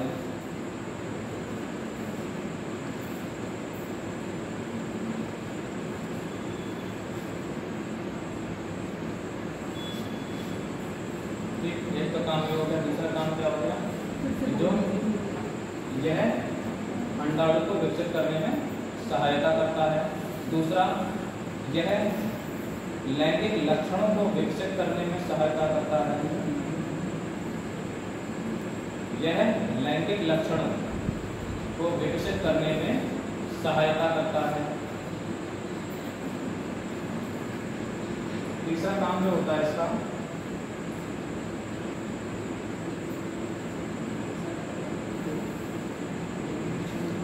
फिर दूसरा पॉइंट क्या बोला आपने?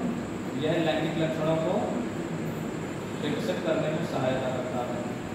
तीसरा पॉइंट जो कई बार होता है कि जैसे कहते हैं कि जो लेडीज होती हैं एक उम्र के बाद उनके अंदर कैल्शियम की कमी होने लगती है, उनकी हड्डियाँ कमजोर होने लगती हैं। 30 तक क्या कहते हैं कि कैल्शियम प्रॉपर बनता रहता है, 30 या 35 तक, उसके बाद कैल्शियम की कमी होने लगती है। इसमें क्या होता है कि समय के साथ ज़्यादातर बीमारियाँ किसमें होती हैं?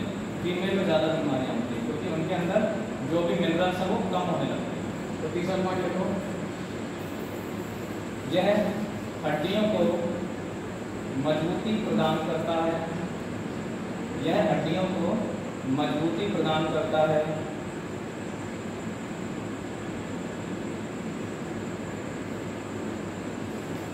यह हड्डियों को मजबूती प्रदान करता है।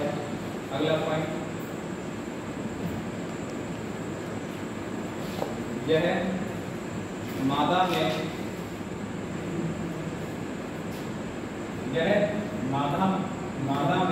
चौथा पॉइंट सर। चौथा।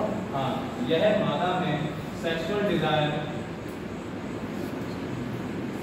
इसको क्या बोलते हैं? लिबिडो। यह मादा में सेक्सुअल डिजायर को कंट्रोल करता है।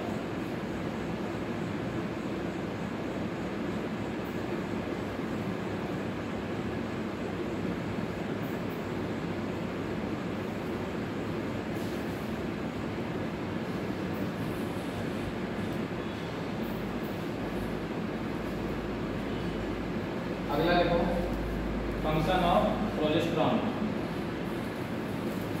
फंक्शन ऑफ प्रोजेस्टेरॉन,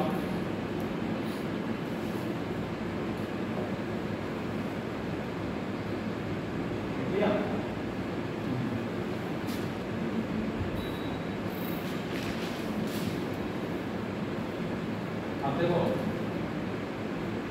अगर एस्ट्रोजन का लेवल कम है तो जो अंडाणु है प्रॉपर्ली विकसित नहीं हो पाएंगे, ठीक है? तो जब प्रॉपर्ली विकसित होंगे नहीं तो वो फर्टिलाइज नहीं होंगे। दूसरा, प्रोजेस्टेरॉन क्या करेगा कि जो अंडाणु विकसित हो गया है, अब इसको ओवरी से बाहर करना, अंडोत्सर्जन यानी ओवुलेशन करना, तो ये अब जाएगा बाहर, लेकिन ये कौन करेगा काम? ये प्रोजेस्टेरॉन। तो अगला पॉइंट, इसमें पहला पॉइंट देखो, यह अंडोत्सर्जन, यह अंडोत्सर्जन ब्रैकेट का लिखोगे ओवुलेशन,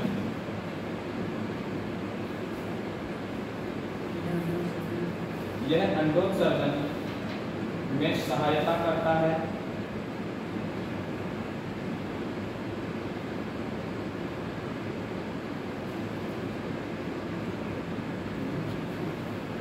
दूसरा पॉइंट यह है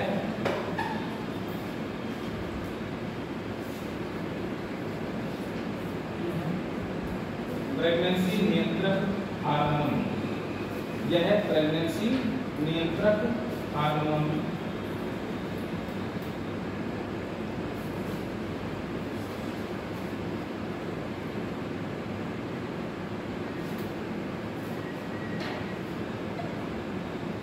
है, यह प्रेगनेंसी नियंत्रक हार्मोन है क्योंकि यह गर्भाशय, क्योंकि यह गर्भाशय की दीवारों, क्योंकि यह गर्भाशय की दीवारों को मोटी करने का कार्य करता है, क्योंकि यह गर्भाशय की दीवारों को मोटी करने का कार्य करता है। दीवारों क्या काम है? क्योंकि यह गर्भाशय की दीवारों को मोटी करने का कार्य करता है। दीवारों मोटी कैसे? ठीक करेगा, ठीक है? यहाँ पर फैट जमा होने लगेगा, कार्ब जमा होने लगेगा, तो उससे जो थिकनेस आ जाए बेबी होल्ड, ठीक है? अब इधर देखो, अगर जो प्रोजेस्टेरॉन है ये ना बने तो क्या होगा कि ओवम का निर्माण तो हो गया लेकिन उसका ओवुलेशन नहीं हो पाया, तो उससे क्या होगा कि जब ये गर्भाशय में पहुंचेगा ही नहीं तो वहां पर निषेचन होगा नहीं। तो ये प्रोजेस्टेरॉन क्या करता है, इसीलिए इसको क्या बोलते हैं? प्रेगनेंसी नियंत्रक हार्मोन भी बोलते हैं। अगला पॉइंट देखो, फंक्शन, अच्छा फंक्शन लिख लो, फंक्शन ऑफ रिलैक्सिन, अगला हार्मोन, फंक्शन ऑफ रिलैक्सिन, जो अगला हार्मोन है वो कौन सा है? रिलैक्सिन।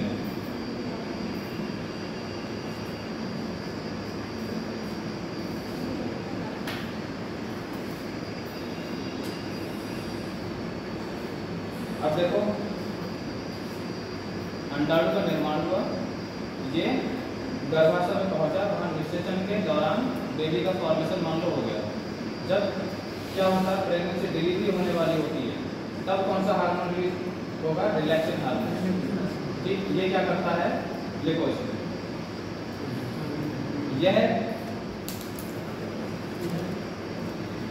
मैंने एक चीज बताई थी, पेल्विक बोन बताया,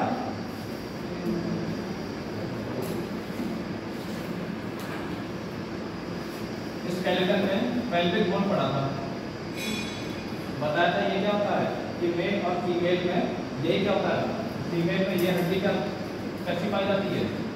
चौड़ी पाई जाती है, और मेल में ये पतली पाई जाती है। क्यों पाई जाती है? क्योंकि इसका काम क्या होता है? बेबी बर्थ में सहायता करना, बच्चे के जन्म में सहायता करना। तो देखो यह कूल्हे के क्षेत्रफल, यह कूल्हे के क्षेत्रफल, ब्रैकेट देखो पेल्विक एरिया, यह कूल्हे के क्षेत्रफल, ब्रैकेट देखो पेल्विक एरिया को बढ़ाकर बच्चे के जन्म में सहायता करता है।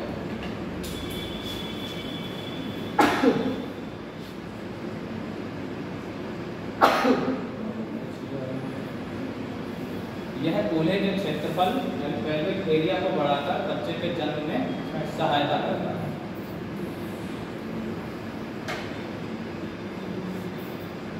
और जो अगला है इनहिबिन जो है, इसको लिखवा दे रहा हूं, समझाओ में 10-15 बार केवल लिख दो।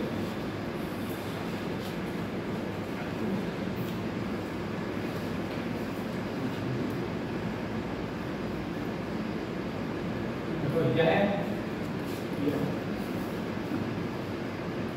FSH, इसको बोलते हैं फॉलिकल स्टिमुलेटिंग हार्मोन।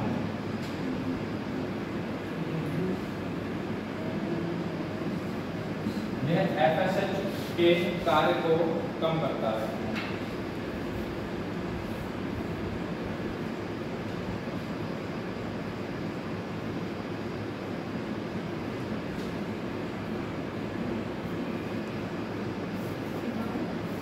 यह FSH के कार्य को कम करता है। ये क्या होता है अभी बताएंगे जब हम पिट्यूटरी ग्लैंड पढ़ेंगे तब, ठीक है? कम करता है।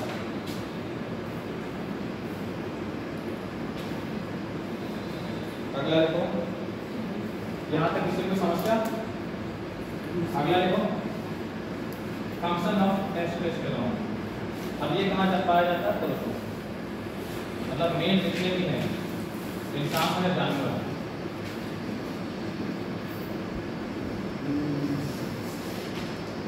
Function of testosterone.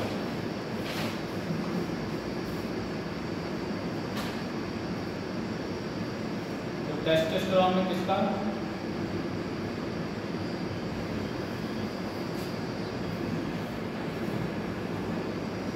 फॉर्मेशन किसका होगा? स्पर्म का फॉर्मेशन कहाँ होता है? टेस्टिस।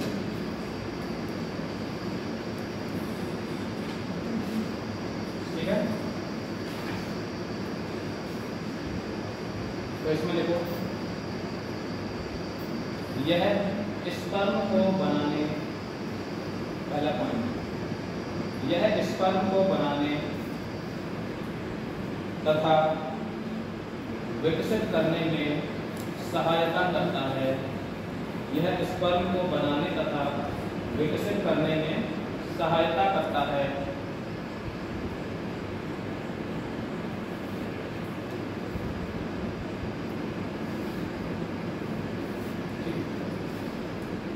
दाढ़ी, मूंछों का आना, आवाज़ का भारी होना, तो जितने भी लैंगिक लक्षण हैं पुरुषों में, मेल में, वो किसके कारण होते हैं? टेस्टोस्टेरोन के कारण। तो देखो दूसरा, यह पुरुषों में लैंगिक लक्षणों को विकसित करने में सहायता करता है या विकसित करता है। यह पुरुषों में लैंगिक लक्षणों को विकसित करता है।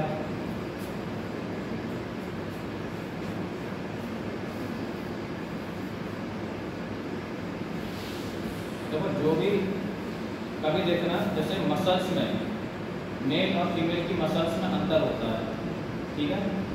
तो मसल्स जो स्ट्रांग होती हैं वो किस कारण होती है? टेस्टोस्टेरोन के कारण। तो मेल और फीमेल के जो मसल्स हैं, क्योंकि फीमेल के अंदर ये हार्मोन नहीं बनता है, ये किसमें बनता है? मेल में। तो मेल की मसल्स जो होती है फीमेल से डिफरेंट होती है। तो अगला पॉइंट देखो, यह मांसपेशियों को बनाने में सहायता करता है। यह मांसपेशियों को बनाने में सहायता करता है।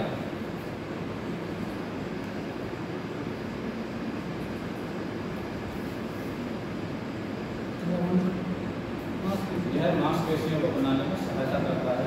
जितने भी लोग जिम जाते हैं तो अक्सर क्या होता है, कहते हैं कि आपकी बॉडी नहीं बन रही है, मांसपेशियां सही से ग्रोथ नहीं कर रही हैं, तो उसके पीछे रीजन क्या होता है कि आपका टेस्टोस्टेरोन लेवल लो है। तो इसलिए क्या कहते हैं कि आपको पैरों की एक्सरसाइज ज़्यादा करनी चाहिए, हैवी वेट लिफ्टिंग है, ये सब चीज़ें करनी चाहिए, जिससे क्या हो, टेस्टोस्टेरोन लेवल बूस्ट हो जाए तो बॉडी ग्रोथ अच्छे से होगी। तो देखो अगला पॉइंट, यह पुरुषों में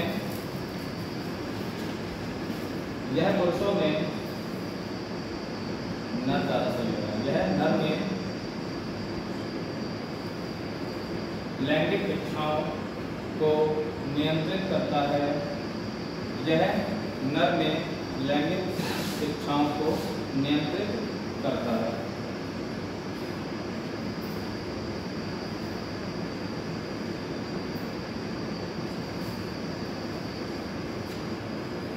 ठीक है? अब इनके कम या ज़्यादा होने से क्या क्या समस्याएं होती हैं? अगर हाइपोसिक्रेशन हो और दूसरा हाइपरसिक्रेशन हो।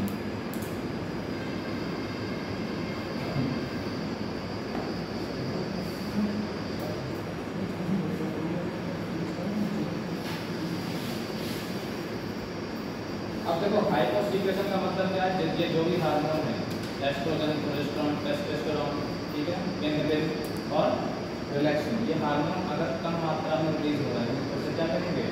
हाइपोसिक्रेशन। तो उस समय क्या होगा कि मान लो एस्ट्रोजन हार्मोन है, ये अगर प्रॉपरली नहीं बन पा रहा है तो क्या अंडाणु विकसित होगा? अंडाणु विकसित नहीं होगा। और मान लो ये बन भी रहा है, प्रोजेस्टेरोन प्रॉपर अमाउंट में बनना है लेकिन एस्ट्रोजन नहीं बनना है, तो विकसित ही नहीं हुआ प्रॉपर, ओवम विकसित नहीं हुआ, इसका उत्सर्जन हुआ, ये गर्भाशय में पहुंचा, निषेचन हुआ, लेकिन क्या हुआ? ये जब विकसित ही नहीं है तो बेबी फॉर्मेशन होगा नहीं। इसी को क्या कहते हैं? बांझपन हो गया या इनफर्टिलिटी। तो ये समस्या होती है। यानी कोई भी हार्मोन, अब चाहे ये वाला हो, ठीक, ये नहीं तो ये वाला सही, अगर ये वाला प्रॉपर नहीं बन रहा है तो क्या होगा कि विकसित तो हो गया लेकिन उसके बाद ये उत्सर्जन नहीं हो रहा, ये कहाँ नहीं पहुँच पा रहा है? फैलोपियन ट्यूब के थ्रू गर्भाशय में नहीं पहुंच पा रहा टाइम से, तो क्या होगा? तब भी क्या होगा? बेबी फॉर्मेशन नहीं होगा, निषेचन होगा ही। तो देखो इसमें इन दोनों केस में क्या होगा?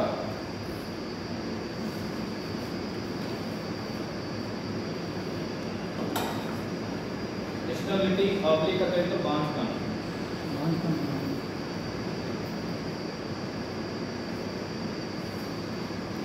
और या इनफर्टिलिटी।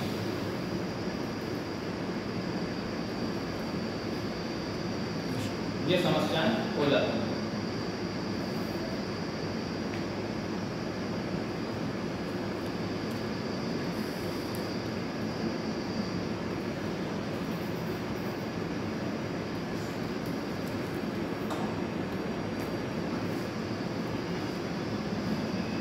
ठीक है? अब देखो ये सुना होगा गर्भ निरोधक गोलियां, ठीक, जो कॉन्ट्रासेप्टिव पिल्स होती हैं उसमें क्या होता है? प्रश्न लिख लो।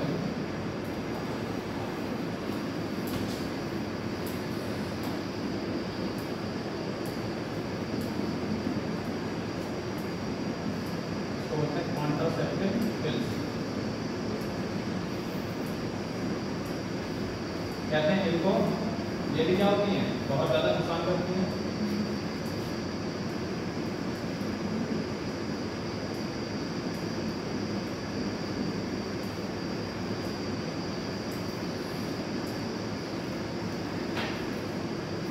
तो इसमें क्या होगा, दो होते हैं एस्ट्रोजन और प्रोजेस्टेरॉन।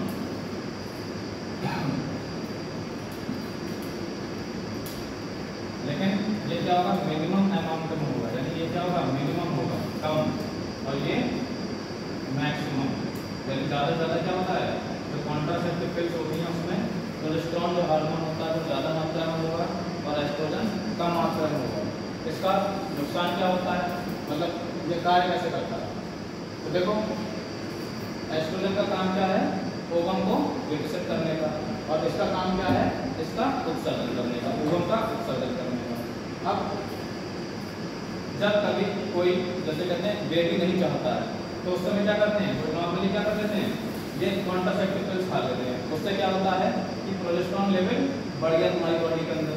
जैसे ये लेवल बढ़ेगा तो क्या होगा कि जो एग विकसित हो रहे थे प्रॉपरली विकसित नहीं हो पाए, डेवलप नहीं हो पाए, लेकिन उनका क्या हो गया, उत्सर्जन हो गया। यानी अनडेवलप्ड एग सेल थे, ओवम थे, उनका क्या हो गया, उत्सर्जन हो गया। उत्सर्जन किसने करा, प्रोजेस्टेरॉन ने। तो ये प्रोजेस्टेरॉन क्या करता है, जो अनडेवलप्ड एग हैं, जो प्रॉपरली विकसित नहीं हो पाए, उनका उत्सर्जन हो गया। तो क्या जब अनडेवलप्ड है तो बेबी फॉर्मेशन होगा ही नहीं उनका। तो इसमें क्या होता है, समझ आया कि ये क्या करता है, लिक्विड यह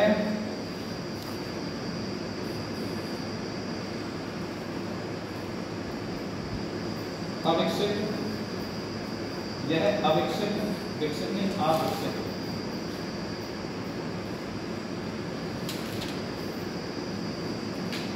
अंडाणु को, यह अविकसित अंडाणु को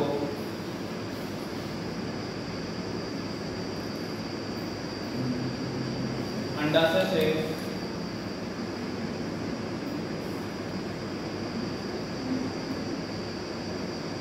बाहर निकाल देता है,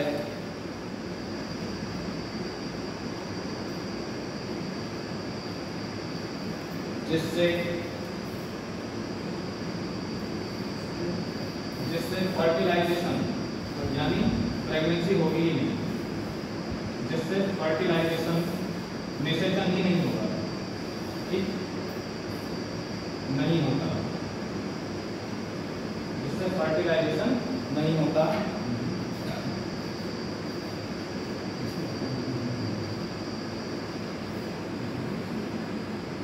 तो कई बार क्या होता है, इससे भी जो स्टेबिलिटी या इनफर्टिलिटी कॉज हो जाती है। तो कई बार क्या होता है, फिर बॉडी के अंदर इस तरीके से चीज़ें एडजस्ट हो जाती हैं। अच्छा, इन सब चीज़ से क्या होगा, पूरे साइकिल पर इफेक्ट पड़ेगा नहीं पड़ेगा, क्योंकि जिस चीज़ को जिस टाइम पर उत्सर्जन होना था उससे पहले उत्सर्जन हो गया, यानी उनका टाइम अब चेंज आ गया। यानी किसी का 28 डेज है, 24 हो सकता है, 32 हो सकता है और 40 डेज हो सकता है। यानी साइकिल की वो चेंज हो गई, फर्टिलाइजेशन नहीं हुआ, यानी फर्टिलिटी यानी क्या हो गया, बांझपन आ गया। ठीक, तो ये समस्याएं होती हैं। कौन कौन से हार्मोन के कारण होती हैं, ये हार्मोन। अब पढ़ो पिट्यूटरी ग्लैंड। अगला ये हो गया, अब पढ़ना है तो समझना है तो पूछ लेना।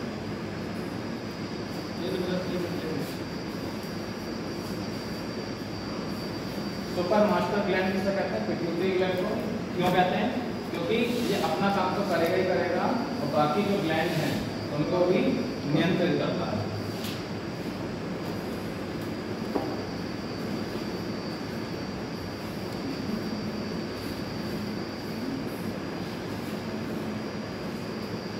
तो देखो इसमें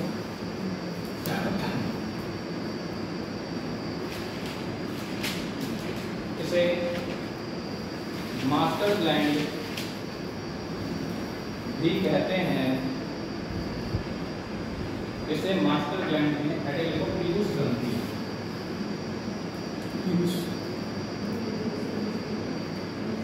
इसे मास्टर ग्लैंड भी, मास्टर ग्रंथि भी कहते हैं।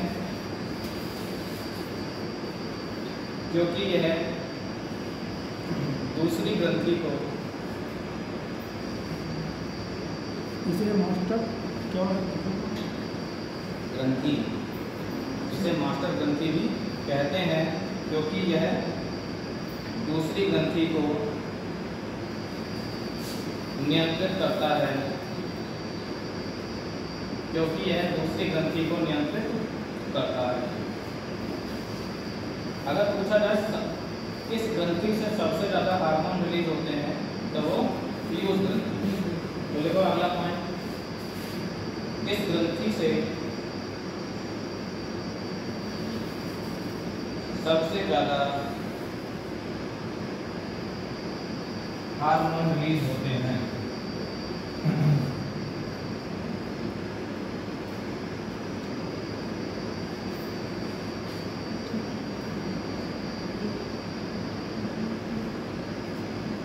अब पीयूष ग्रंथि को अगर डिवाइड करा जाए तो दो भाग में डिवाइड होती है।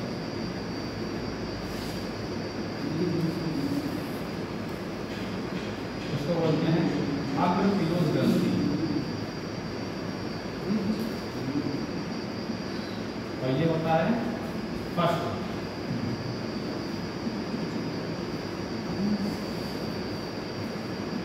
इसका नाम है पिट्यूटरी ग्लैंड, यानी फर्स्ट पीयूष ग्रंथि। ठीक, सबसे ज़्यादा हार्मोन पीयूष ग्रंथि से रिलीज होते हैं। और अगर पूछा जाए इससे कितने हार्मोन रिलीज होते हैं, तो फर्स्ट पीयूष ग्रंथि से कितने हार्मोन रिलीज होते हैं? ठीक है, और बाकी सारे किससे होंगे? अग्र पीयूष ग्रंथि से रिलीज होते हैं। साइन हो गया। साइन कर दें। अरे 11 लोग नहीं हैं, हो गया अभी 14 लोग हैं, इसमें 11 लोग के साइन हो गए, 3 लोग बचे हैं। अगले वर्ष में आप लड़के हैं इससे सबसे ज़्यादा हार्मोन किससे रिलीज होंगे? अग्र पीयूष ग्रंथि से। तो इसमें पहला हार्मोन कौन सा है? वो कहते हैं ग्रोथ हार्मोन। ठीक, ग्रोथ हार्मोन के देखो पहला हार्मोन लिखो ग्रोथ हार्मोन।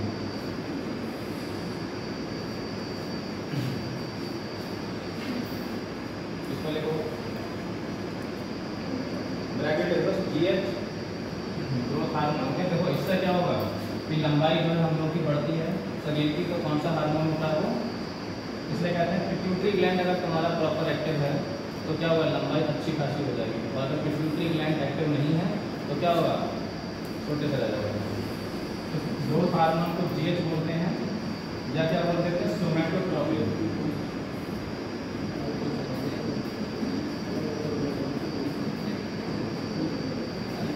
यानी ग्रोथ हार्मोन बोल दो या सोमैटोट्रोपिन हार्मोन बोल दो। कैसे रहती है? एक्टिव किस चीज़ से रहती है? एक्टिव कैसे रहती है? एक्टिव कैसे रहती है? तो हार्मोन है, प्रॉपर एक्सरसाइज, ये सारी चीज़ें बहुत मायने रखती हैं। लोग कहते हैं एक्सरसाइज नहीं करनी चाहिए, एक्सरसाइज भी है और योगा है, ये सब आपको बहुत ज़्यादा संतुलित कर रही है। और एक संतुलित डाइट भी।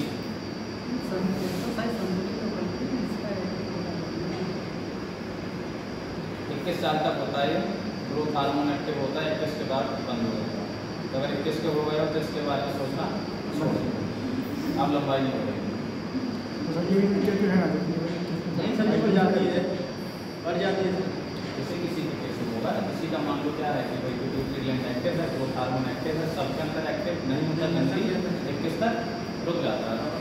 तो देखो इसमें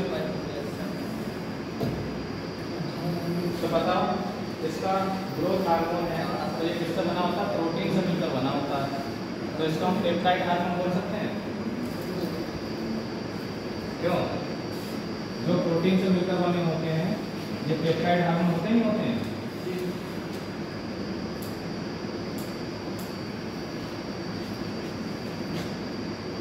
21 साल तक ये हार्मोन एक्टिव रहता है। तो देखो अगला पॉइंट 21 वर्ष तक यह 0 से 21 वर्ष की आयु तक यह है 0 से 21 वर्ष की आयु तक। तेज तो नहीं बोल रहे? यह 0 से 21 वर्ष की आयु तक शरीर की लंबाई को नियंत्रित करता है।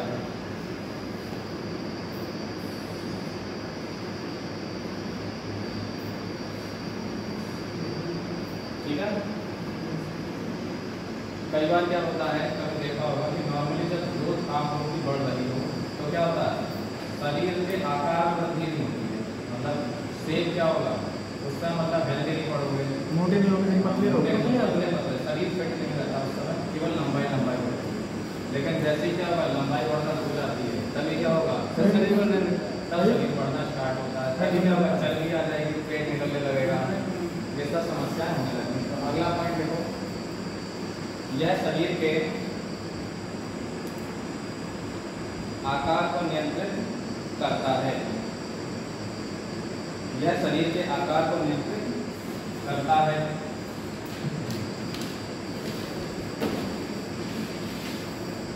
अब इससे बीमारियां क्या होंगी,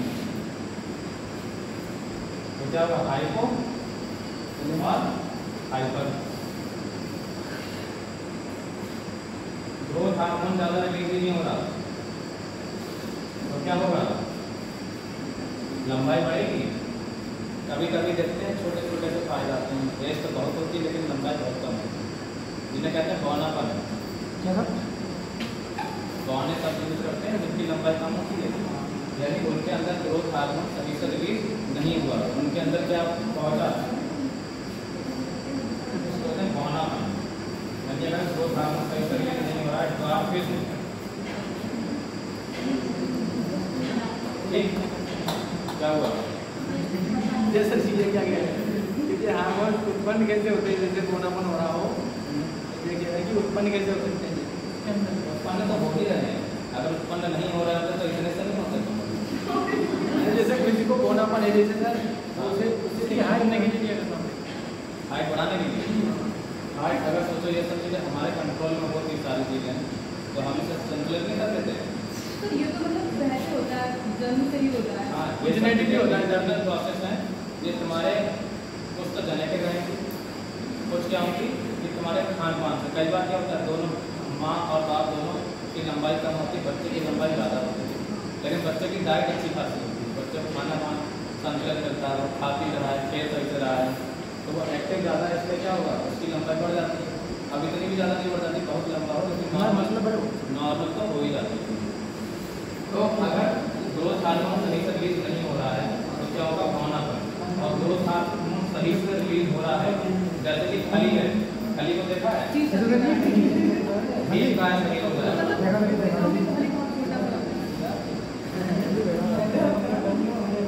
और अगर सही से रिलीज हो रहा है, इसका दिमाग से भी तो फर्क पड़ता है। हाँ वहाँ पर क्रोमोसोम गुणसूत्रों से फर्क पड़ता है, ठीक है। यहाँ से केवल शरीर पर रहेगा और वहाँ जाओ गुणसूत्र, ठीक है। और अगर मान लो ग्रोथ हार्मोन सही से रिलीज, ज़्यादा मात्रा में रिलीज हो रहा है, तो आप नॉर्मल लोगों से ज़्यादा लंबे चौड़े हैवी हो, ठीक, यानी भीम का है, हैवी शरीर होगा। इसमें क्या होगा, भीम का है, शरीर पूरी तरीके से शरीर का हर अंग ग्रोथ करेगा, लेकिन कभी कभी क्या होता है कि शरीर इसमें शरीर के कुछ अंग ग्रोथ नहीं करते हैं या कुछ अंग ही ग्रोथ करते हैं। किसी के 6 उंगली देखिए तो उसमें क्या होता है, 6ठी उंगली आ जाती है, वो क्या है, उसको बोलते हैं एक्रोमीगेली।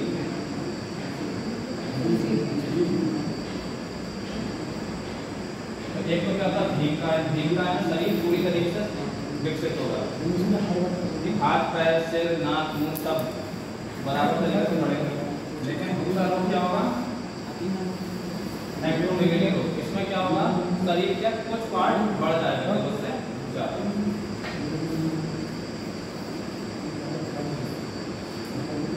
तो इसमें देखो, शरीर के किसी एकल अंग का ज़्यादा विकसित हो जाना,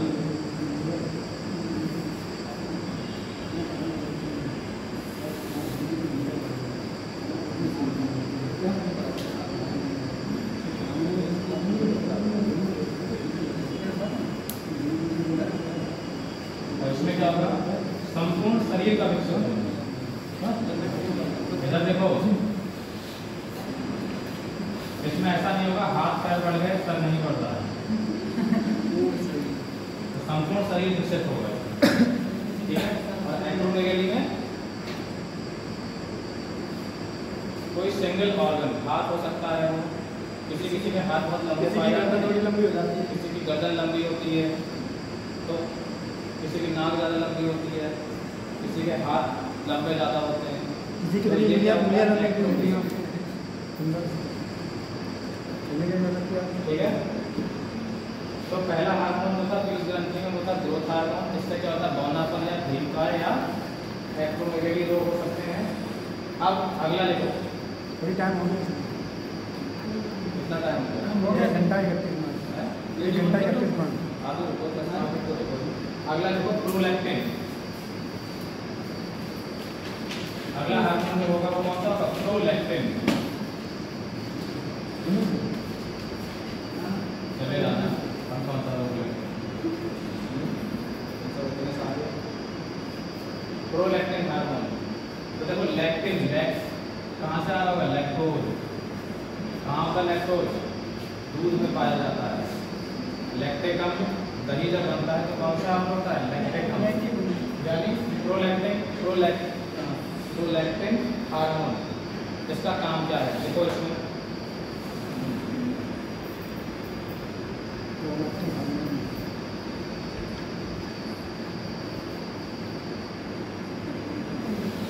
जब बेबी का जन्म होता है, बच्चे का जन्म होता है, तो माँ बाप में मिल्क प्रोड्यूस जो होता है वो कौन से हार्मोन के कारण होता है? प्रोलैक्टिन हार्मोन के कारण। तो देखो इसमें, यह प्रेगनेंसी के पश्चात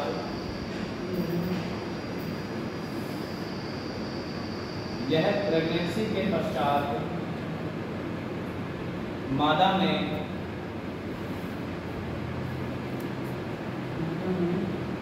मिल्क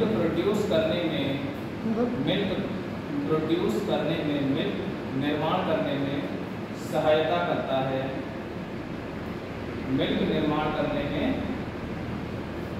सहायता करता है। अगला पॉइंट, यह केवल मादा में सक्रिय होता है, जेंट्स पुरुष नर में यह हार्मोन नहीं पाया जाता है, यह केवल मादा में सक्रिय होता है, प्रोलैक्टिन हार्मोन, ठीक है। अगला देखो ऑक्सीटोसिन, ये तो सुना होगा, ये हार्मोन सुना है, गांव वाले तो अक्सर सुनते हैं जो डेयरी चलाते हैं, सुना है। ऑक्सीटोसिन क्या करता है कि जब गाय या भैंस जो भी होती है दूध नहीं दे रही होती है, तब क्या होता है ऑक्सीटोसिन का इंजेक्शन लगाया जाता है। बंद हो गया सर इंजेक्शन, बंद हो गया है, अब नुकसान भी है, इससे नुकसान भी होते हैं, लेकिन एक्चुअल में क्या होता है कि उनके अंदर मिल्क का फॉर्मेशन तो हो रहा है, लेकिन मिल्क बाहर नहीं आ रहा, इसलिए उनके अंदर इंजेक्शन कौन सा लगाया जाता है? Oxytocin hormone. ये नुकसानदायक भी होते हैं अगर एक्सटर्नल दे रहे हैं। तो देखो ऑक्सीटोसिन हार्मोन बनेगा कहाँ? हाइपोथैलेमस में। अब देखो इसमें क्या है, हाइपोथैलेमस में बनता है,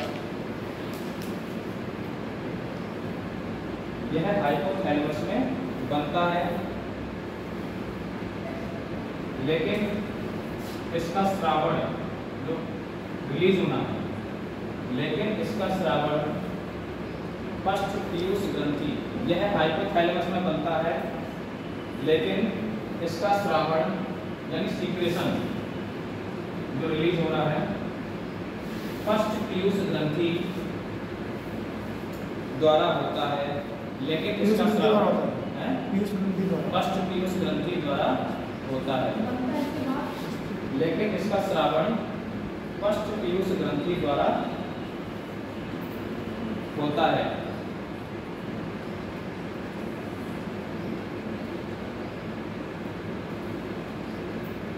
ठीक है, तो देखो जो हमारा ऑक्सीटोसिन हार्मोन है इसके 3 काम होते हैं। इसको लव हार्मोन कहते हैं, जैसे माँ बाप को अपने बच्चे से प्यार होता है, बच्चे को अपने माँ बाप से प्यार होता है, यानी जहाँ पर भी स्नेह आ रहा है तो कहाँ पर कौन सा हार्मोन होगा? Oxytocin hormone. तो ये लव हार्मोन भी इसको बोलते हैं। ठीक, दूसरा क्या करता है, ये मिल्क के सीक्रेशन श्रावण में सहायता करता है।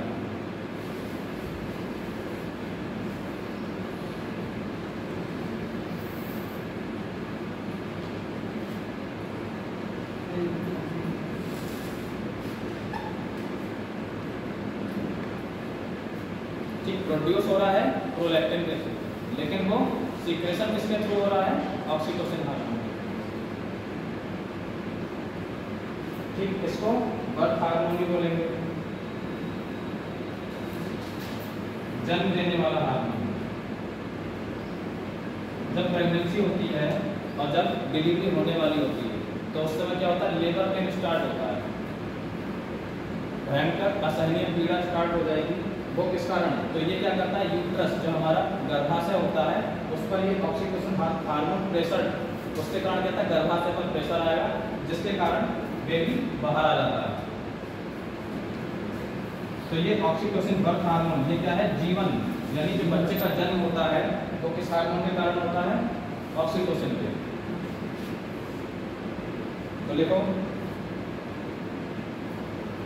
यह यूट्रस में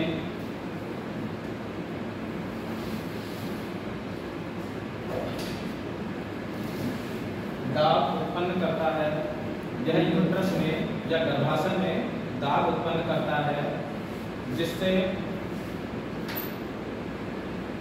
बच्चे का जन्म होता है, जिससे बच्चे का जन्म होता है। तो हमने भी क्या, पहले ऑक्सीटोसिन के कितने कार्य हैं, 3 कार्य हैं, ध्यान रखने हैं। बर्थ हार्मोन बोलेंगे, इसे लव हार्मोन बोलेंगे, और मिल्क के सीक्रेशन में ये सहायता है। तो कौन कौन से हार्मोन मिल्क से रिलेटेड हैं, एक तो कौन सा हो गया, प्रोलैक्टिन, और दूसरा ऑक्सीटोसिन। अगर प्रोलैक्टिन है और ऑक्सीटोसिन नहीं है तब भी समस्या है, ऑक्सीटोसिन है प्रोलैक्टिन नहीं है तब भी समस्या है। दोनों हार्मोन का होना जरूरी है। प्रश्न लिखो, इससे चाहे पॉज कर दो। एक सेकंड।